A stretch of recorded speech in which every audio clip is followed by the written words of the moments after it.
Posso chegar assim? Ha! Maybe, my friend, maybe.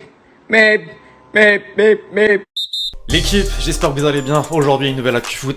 J'ai été obligé avec la Coupe du Roi, ce scénario de dingue du Barça qui nous a fait la classique, la remontada, tu connais. Le championnat aussi en pleine semaine et dans quelques jours déjà effectivement les huitièmes de finale, retour de la Ligue des Champions. Par contre, des nouvelles pas très rassurantes avant PSG Barça et des deux côtés. Neymar peut-être absent. Maybe, my friend, maybe. Coup dur effectivement. Bref, on va parler de tout ça dans cette vidéo les amis. Je compte sur vous évidemment pour lâcher votre meilleur pouce bleu si vous kiffez toujours autant la série. Pour le référencement, l'humeur aussi évidemment. Je crois que c'est ma nouvelle expression ça pour l'humeur.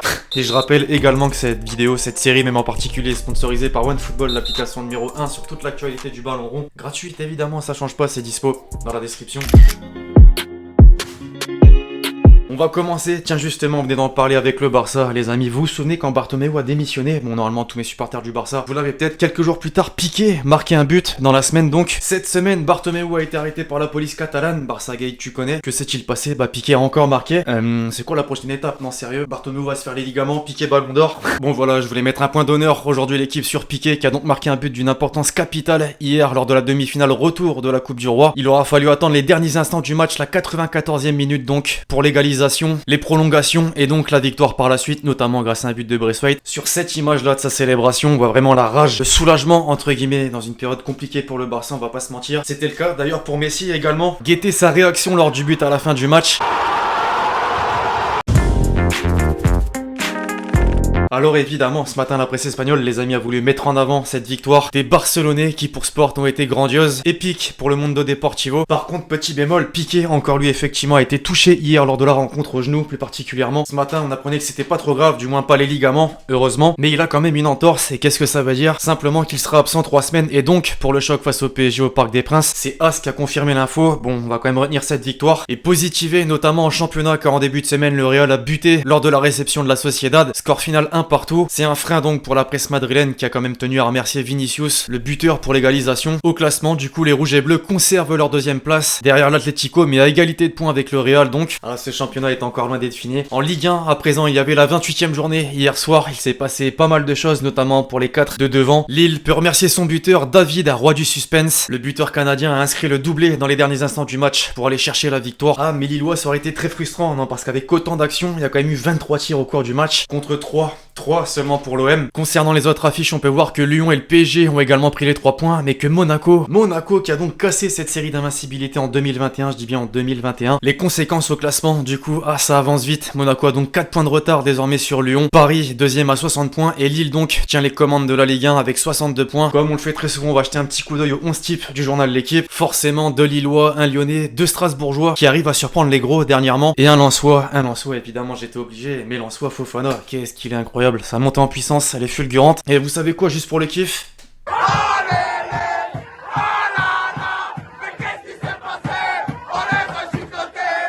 Avant de changer de destination, 2 infos. D'abord pour mes Marseillais, vous les apercevez certainement sur cette image. Longoria, désormais président de l'OM, et McCourt sont en pleine opération séduction. Ils ont fait plusieurs sorties médiatiques en ce début de semaine. Ils ont parlé aux journalistes, aux supporters, mais également donc au maire de Marseille. Et voilà ce qu'aurait dit McCourt. On veut gagner des titres avec l'OM, avec le maire, on partage le même objectif, comme les supporters, celui de remporter la Ligue des Champions. Alors bon, aucun jugement, mais à mon avis ça va être compliqué, surtout s'il aligne pas les ronds. Après peut-être que ça annonce un rachat du club futur dans 1 an, pourquoi pas, c'est possible. C'est ce qu'il avait fait avec les Dodgers. Il avait dit qu'il allait pas vendre, même carrément de faire passer le flambeau à ses fils. Au final, il a bel et bien vendu pour 2 milliards au passage. Ensuite, pour mes Parisiens, avant PSG Barça, je vous parlais en intro, de mauvaises nouvelles des deux côtés. On a eu Piqué donc qui sera forfait. Keane manquera le 8ème de finale retour. Il a été testé positif. Le journaliste Loïc Tandy a bien confirmé qu'il serait forfait, mais c'est pas tout, pas encore officiel. Par contre, Neymar sera-t-il apte? Difficile à dire. Plusieurs médias commencent à se poser des questions, comme le Parisien. Neymar trop juste pour Barcelone? Visiblement oui, même le joueur d'ailleurs ne sait pas encore s'il sera apte. On l'a vu dans l'intro. Bref, affaire à suivre, direction l'Italie en attendant. CR767 comme Pelé, il l'a fait les amis, il l'a fait, il a égalé le nombre de buts du roi Pelé, Ronaldo évidemment. Le Portugais devient le 3e meilleur buteur de l'histoire derrière Bican et Romario. Pour Tuttosport, c'est le nouveau roi de la Juve. Ronaldo oreille Juve. À côté de ça, et en plus il est important ce but puisque c'était le but du 3-0 lors de la réception de la Spezia qui permet de s'approcher de l'AC Milan. Les rouges et noirs ont buté et ont été tenus en échec par l'Udinese, ce qui offre, attention, une possibilité à l'Inter de prendre 6 points d'avance. Au classement, on voit déjà la belle série de l'Inter, qui en plus a un match de retard. Milan donc suit derrière, la Juve, l'Atalanta et l'AS Roma, qui tous deux ont également fait un bon résultat, 3 points de plus. Enfin en Angleterre, comme d'habitude, j'ai envie de dire, Manchester City a gagné. C'est la 21e victoire consécutive pour les Citizens, qui n'ont pas laissé de répit à Wolverhampton. Score final 4-1 avec un doublé, notamment de Gabriel Jesus. Ce pourquoi il est mis en avant. L'écart dans le haut de tableau commençait déjà à se creuser, mais encore plus, oui, puisque United de son côté a été tenu en échec sur la pelouse de Crystal Palace, score final 0 partout. Et je rappelle en plus que ce week-end, dimanche plus particulièrement 17h30, Manchester United, Manchester City, non, plutôt l'inverse, Manchester City, Manchester United, ça va être encore plus dur en fait. La bonne nouvelle entre guillemets pour les Red Devils du moins, c'est que Leicester a également été tenu en échec sur la pelouse de Burnley, score final 1 partout. Bon, on va pas regarder le classement étant donné que ce soir il y a d'autres rencontres en Première Ligue, mais voilà, je pense qu'on a tous capté que City était bien parti pour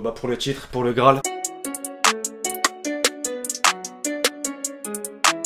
On peut donc basculer sur les quelques déclarations marquantes de cette semaine. On va revenir en France, tiens, à l'Olympique de Marseille plus particulièrement. Commence à devenir, comment dire, réaliste. Mandanda, voilà ce qu'il a dit. Après la défaite à Lille hier, on va s'accrocher à l'objectif de la 5ème place parce que devant, ça va bien trop vite pour nous. C'est pas faux, mais non, s'il te plaît, pas de 5ème place. C'est pour nous la 5ème place, Mélenchon évidemment. Après Mandanda, Payet, cette fois-ci avant la rencontre en conférence de presse, un journaliste lui a posé une question. Osez, on va pas se mentir, qu'est-ce que vous aviez pensé de la déclat de Villas-Boas, que vous ne partiriez pas en vacances avec Thauvin?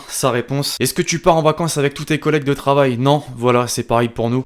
Réponse simple, efficace. Une petite dernière sur le sujet, cette fois-ci d'un ancien buteur de l'OM, Gomis, forcément, vous l'avez reconnu. Être l'attaquant de l'OM, ce n'est pas simple. Quand on met ce maillot, on n'a pas d'excuses, la pression est tout sauf facile à gérer. Il ne faut jamais déshonorer le peuple marseillais qui est si fier. Ça, je pense qu'on est tous d'accord pour le dire. Mais Marseillais, évidemment, vous êtes plus légitimes. Dans la capitale, maintenant, l'objectif numéro 1 est toujours le même, le titre de champion de France. Pochettino, visiblement, il a mis en place un pacte, entre guillemets. Si nous gagnons les 11 matchs de Ligue 1 restants, nous serons champions. Le problème, c'est que 11 matchs, c'est pas facile à remporter. Surtout qu'il y a la Ligue des Champions à côté.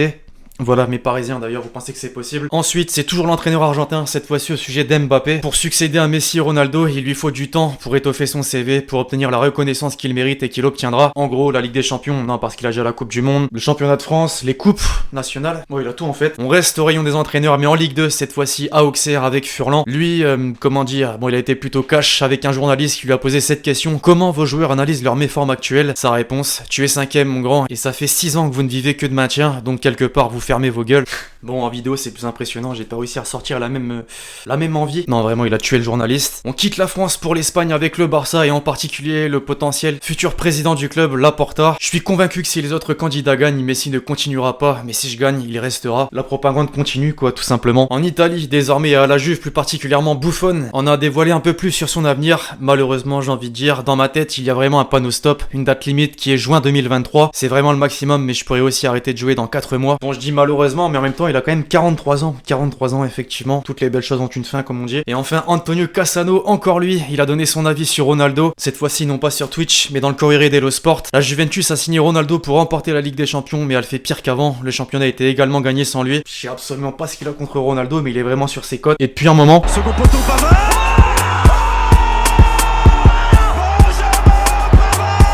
Bon, l'équipe, lors de la victoire du Barça, on a beaucoup parlé de Piqué, donc qui a marqué le but de l'égalisation dans les derniers instants du match, de Braithwaite pour le but de la victoire, de Messi également pour sa réaction, mais on n'a pas beaucoup parlé de Dembouz, le français, et ouais, lui aussi a marqué le premier but d'ailleurs de la rencontre. Incroyable, incroyable.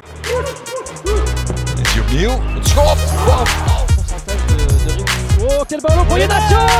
Oh, quel but!